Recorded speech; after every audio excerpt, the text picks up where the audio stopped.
अस्सलाम वालेकुम व्यूअर्स, बिलाल अहमद खरल, Pakistan property leaders, बहरिया town Karachi. आज हमारे साथ मौजूद हैं हमारे सीईओ राना अदनान मुदस्सिर साहब, और इनसे आज जो मैं क्वेश्चंस करूंगा वो एज अ कस्टमर बैठ के सर करूंगा। जी बिल्कुल ठीक है कि मैं अगर कस्टमर हूं और मेरी कोई प्रॉपर्टी मेच्योर हो चुकी है, उसमें मैंने अच्छा रिटर्न हासिल कर लिया है, तकरीबन मैंने 17,25,000 लॉन्चिंग पे वो प्लॉट लिया था और आज मुझे उस पर कोई 30-40 लाख अर्न हो रहा है, तो मुझे क्या उसे री इन्वेस्ट करना चाहिए और क्यों करना चाहिए और कहाँ पे करना चाहिए? अच्छा, बिल्कुल ठीक है बिलाल भाई। आप ये डिफाइन करेंगे कि प्रॉपर्टी ऑलरेडी आपकी किस जगह पे है या मैं रैंडमली जस्ट चलें आप ये हम कर लेते हैं कि स्पोर्ट्स सिटी विला है मेरे पास, जिसकी मुझे कीज हैंड ओवर हो चुकी हैं और जिसकी प्राइस बिटवीन 260 से लेके 280 के दरमियान 3 करोड़ तक जो है फॉल कर रही है। अच्छा बिलाल भाई, अगर आप मेरे कस्टमर हैं और आपके क्रिटिकल क्वेश्चंस भी होंगे, आएंगे, मैं वेलकम करूंगा। तो देखिए, हम इस तरह से बात कर लेते हैं कि फॉर एग्जांपल आज आपके पास स्पोर्ट्स सिटी विला है और इन विलास के लिए मेरा ख्याल है बहरिया टाउन में मैं वो वाहिद बंदा हूँ जिसने इसको स्ट्रांगली रिकमेंड किया था जब लोग वहाँ रिहाइश भी नहीं करना चाह रहे थे। मैं कहता था इवन लॉकडाउन में भी, उससे पहले भी मैं कहता था कि ऐसी यूनिक चीज आपके पास नहीं है, इट्स जस्ट अ गिफ्ट। और उस वक्त 1,45,00,000 से 1,60,00,000 या मतलब 1.5-2 करोड़ के इन बिटवीन चीजें मिल जाती है। बिल्कुल आज अगर एक बंदे ने उस टाइम हमारी रिकमेंडेशन पे बाय किया हुआ है या अपनी अक्ल सलीम को इस्तेमाल करके किया है, चलें ये भी कह लें, आज अगर प्रॉफिट मिल रहा है तो आपको चाहिए कि वो प्रॉफिट को एंजॉय करें। ठीक है, अब फॉर एग्जांपल ऐसा नहीं है कि बहरिया पैराडाइज ये स्पोर्ट्स सिटी विलास की कीमतें बढ़नी नहीं है, इनकी कीमतें बढ़ेंगी और अभी भी ग्रेजुअली हो सकता है बढ़ती जाए, लेकिन एक बड़ा जंप तो था वो अभी तक आया है, अभी पिछले दिनों में हमें देखने को मिला है और अब जाके यहाँ पे मार्केट थोड़ी स्टेबल हुई है। अभी स्टेबल मार्केट है इस वक्त जी। अब दो यहाँ पे एस्पेक्ट आ गए। आपने बीइंग अ कस्टमर मुझसे पूछा कि अगर यहाँ पे मेरा विला है विद कीज है और मुझे ये प्राइस ऑफर हो रही है, हमें क्या करना चाहिए? अगर तो आपका वहाँ रिहाइश करने का प्लान है, नंबर 1 पॉइंट कि अगर तो रिहाइश करने का खुद का प्लान है, वेल एंड गुड, मैं स्ट्रांगली रिकमेंड करूंगा कि वहां जाएं, रिहाइश भी करें और फिर आप आगे ग्रेजुअल उसमें इंक्रीमेंट लगता रहेगा। हो सकता है ये 4 करोड़ पे भी जाए रेट, 4.5 करोड़ पे भी जाए, हमने ये बातें की हुई हैं वीडियोस में और अभी भी मैं कह रहा हूँ ये जाएंगे रेट्स, लेकिन उसमें टाइम लगेगा, टाइम टेकिंग चीजें होती हैं, सारे प्रोसेस टाइम टेकिंग। अब फर्स्ट ऑफ ऑल तो अगर तो खुद रहना है तो इसको नहीं बेचना, ये तो बड़ा स्ट्रेट फॉरवर्ड क्लियर कर।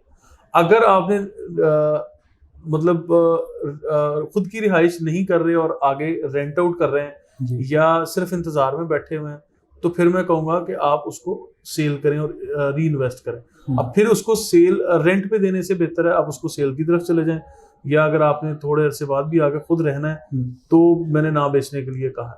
ठीक है, और अगर आपको प्राइस मिल रही है तो री इन्वेस्ट करने के लिए मेरे पास 2 ऑप्शंस हैं, एक तो कमर्शियल प्रॉपर्टीज, ठीक है, और दूसरी प्रॉपर्टीज के जो अभी बिल्ट प्रॉपर्टी होंगी, लाइक अपार्टमेंट की शक्ल में, शॉप्स की शक्ल में या विलास की शक्ल में भी, इवन जो आज स्क्रैच से शुरू हुई हैं जी। यानी जो चीज डाउन पेमेंट दे के आपको एक इंस्टॉलमेंट प्लान पे मिल रही है या प्लॉट्स की शक्ल में आपको चीजें मिल रही हैं, क्योंकि आप इन्वेस्टर के माइंडसेट से सोच रहे हैं, आप एज ए रेजिडेंट नहीं सोच रहे, वो चीजें आपके लिए बेहतर हैं। अब इसमें मैंने 3 चीजें कह दी हैं, एक तो कमर्शियल प्रॉपर्टीज जहां से आपको अच्छा रेंट मिले, ठीक है, अच्छा ROI वैसे भी मिलेगा, क्योंकि रेजिडेंशियल से आपको 2.5-3 करोड़ की इन्वेस्टमेंट के बावजूद भी मेरा ख्याल है 50, 60, 70, 80 हजार से ज्यादा रेंट नहीं मिल रहा, ठीक है, और वो अभी अगले हो सकता है कि 5 साल इससे ज्यादा रेंट मिले भी ना, ठीक है, 10-20 हजार बढ़ गया तो अलग बात है, बाकी इससे ज्यादा मुझे नहीं नजर आ रहा।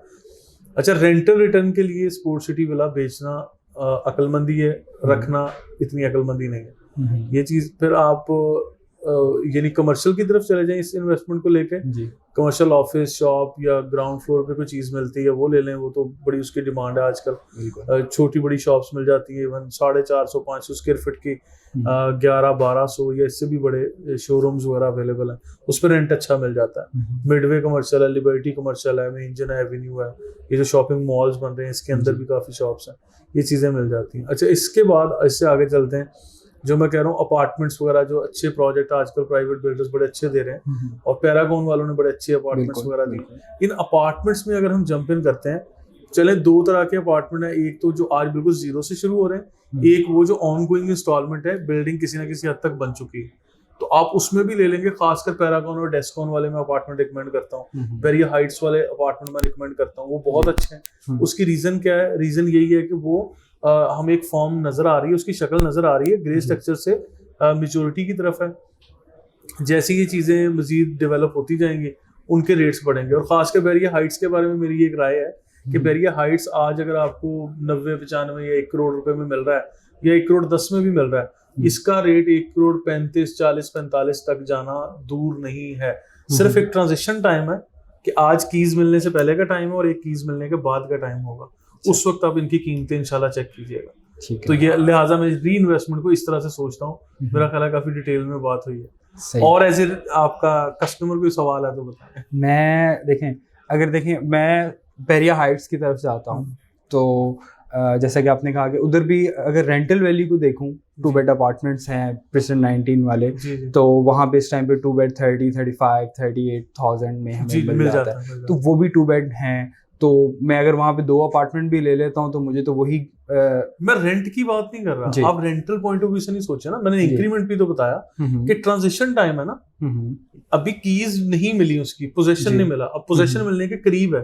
वो मिल जाए आपको 2 माह में, वो मिल जाए 4 माह में, ठीक है। यानी ये जो ट्रांजिशन टाइम आएगा ना, क्योंकि पोजेशन यूटिलिटीज के चार्जेस, वहाँ को एक्स्ट्रा स्क्वायर फीट लैंड के चार्जेस भी जब कस्टमर पे करेगा, जो आज आपको 1 करोड़ 1 करोड़ 10 लाख में आउटर मिल रहा है, ये आपका 1 करोड़ 30-35 लाख पे यकीन नहीं चला जाएगा। मैं तो मतलब कॉन्फिडेंट वो तो देखने में भी सर चीजें। अब ये वाला जो गेन है, ये गेन ही तो एंजॉय करने के लिए मैं कह रहा हूँ। सही है, ठीक है। अच्छा, उसके बाद ना रखें, जब इस पे टारगेट प्राइस चली जाए उसके बाद बेच के फिर आगे निकल जाए। फिर there are so many options. चलिए सर, मेरे एक दोस्त हैं, ये समझ लें कि उनका कायद विला है परसेंट 34, 32, 40 में उन्होंने इन्वेस्टमेंट की हुई है। वहाँ पे लाइक लॉन्चिंग पे चीज़ें ली हुई हैं, और बल्कि लॉन्चिंग के बाद भी ली हैं। लाइक 36 लाख में, 38 लाख में प्लॉट्स खरीदे हुए हैं 250 गज के, और आज वहाँ पे देखने को मिल रहा है कि 75, 85, 90 लाख तक जो है वो रेट पहुँचे हुए हैं।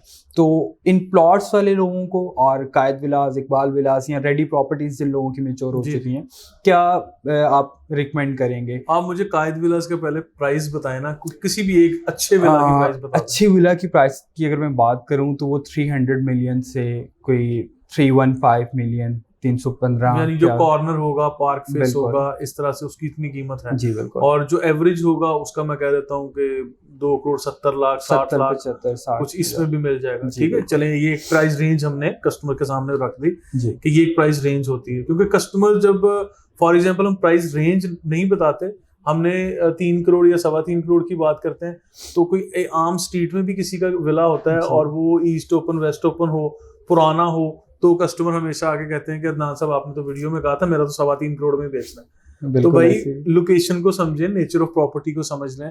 तो ये हमारा मैसेज आप दोस्तों के लिए। बल्कि हमें भी ये फेस करना पड़ता है कि राना साहब ने ये कहा था तो आप लोग ये क्यों कर रहे हैं हमारे साथ। प्राइस रेंज बेसिकली मैं डिफाइन करने की कोशिश करता हूँ। समटाइम वो हमारी डिस्कशन ऐसी होती है, शायद वो नई चीजें क्लियर हम कर पाते हैं, लेकिन प्राइस रेंज को, नेचर ऑफ प्रॉपर्टी को समझ के हम अपनी प्रॉपर्टी की डिमांड भी करें और जो खरीदने जा रहे हैं उसकी भी कीमत का तयन हम ऐसे ही करेंगे जी। अच्छा, अब अगर कायद विला फॉर एग्जांपल हमारा कोई 3-3.25 करोड़ के लगभग हमारा है, एक मिसाल जी, कीमत आज मैच्योर हो गई, अब ये पिछले तकरीबन कोई 1 साल 1.5 साल से सेम कीमत चल रही है और मजीद भी इसमें इंक्रीमेंट इतना ज़्यादा कोई नजर नहीं आ रहा। बहुत आइडियल लोकेशन है, बड़ी प्राइम लोकेशन कहूँगा बैरिया टाउन में।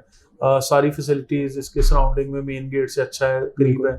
यहाँ पे अगर तो आपने रिहाइश करनी है, वंस अगेन खुद रह रहे हैं आप, अच्छे कस्टमर हैं, आप इसको नहीं बेचें, ठीक है। खुद रहें, इंजॉय करें, बैरिया का लाइफस्टाइल इंजॉय करें, मजीद 2 साल इंतजार करें। आगे जब लाइफ और अच्छी और जगहों पे अपॉर्चुनिटीज मिलेंगी, आप इसको बेच के स्पोर्ट सिटी विला में चले जाएं, स्पोर्ट सिटी वाले को बेच के पैराडाइज वाले विला में आ जाएं, मतलब 350 फिर 500 को एंजॉय करें।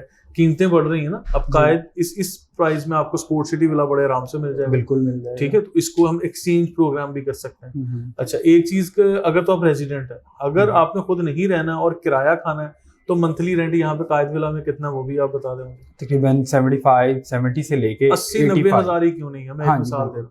80-90 हज़ार किराया भी इतने पे लेना कोई मुझे समझ में नहीं आ रहा कि इतनी हमने स्टक की हुई है प्रॉपर्टी, इसके बदले में आप कोई 1100-1200 स्क्वायर फीट का ग्राउंड फ्लोर का शोरूम ले, ठीक, थोड़े और पैड से ऐड ऑन हो जाएंगे मैं मानता हूँ, लेकिन आपका रेंटल रिटर्न भी कोई 2.5-3 लाख पे चला जाएगा, ठीक है। और अगर तो रेंटल एंजॉय करना है, अब ये इन्वेस्टर्स की तरह सोचने के लिए मैं कह रहा हूँ। अब जिस तरह इसमें आता है लाइक इसमें चले जाए 460 स्क्वायर फीट की कोई शॉप है, 500, 550, 600 स्क्वायर फीट की है, उसका भी कम से कम 1.5-2 लाख तक रेंट मिल रहा है, ठीक है। यहाँ पे मेरा ख्याल है आराम से मिडवे कमर्शियल में मिल रहा है, मिडवे ए में मिल रहा है, और लिबर्टी कमर्शियल के जो अब रेडी होके आ रहे हैं वो भी रेंट ज्यादा डिमांड कर रहे हैं।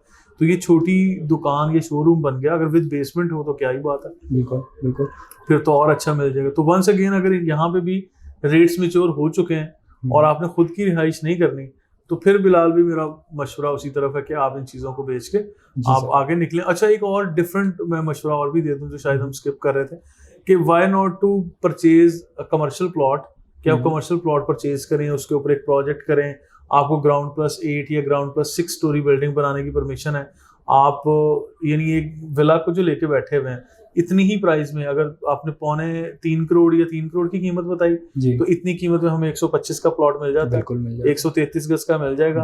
हमें बैरियर टाउन में काफी सारी ऑप्शंस हैं, उससे ग्राउंड+6 स्टोरी कंस्ट्रक्शन करने की परमिशन है, बल्कि मैं कहूंगा कि ये जो एरिया है आपका ओल्ड कमर्शियल वाला, वहां पे प्लॉट्स मिल रहे हैं। हम इस तरह से अगर सोचेंगे तो हमें 1-1.5 साल की प्रैक्टिस है, यानी एक एक्सरसाइज है जो करनी है, उसके बाद आपके पास ग्राउंड फ्लोर भी बच जाएगा, आप ऊपर अपार्टमेंट्स बनाएं, आप ऑफिसेज बनाएं, बेचें, स्क्वायर फीट एरिया सेल करें आप। यानी इसके लिए थोड़ा ये कंसल्टेशन टाइम टेकिंग है, आपने थोड़ी एक एक्सरसाइज करनी है, फिर आपको रिटर्न मिलेगा। यानी ये वो चीज़ है जो इन्वेस्टर यहाँ पे बैठ के सोच रहा है। जी सही, चलें, बहुत शुक्रिया सर। बैरियर टाउन कराची में किसी भी प्रॉपर्टी की असेसमेंट के लिए, किसी भी तरह की गाइडलाइन के लिए स्क्रीन पर हमारे दिए गए नंबर्स पर रब्ता करें। अल्लाह हाफिज़।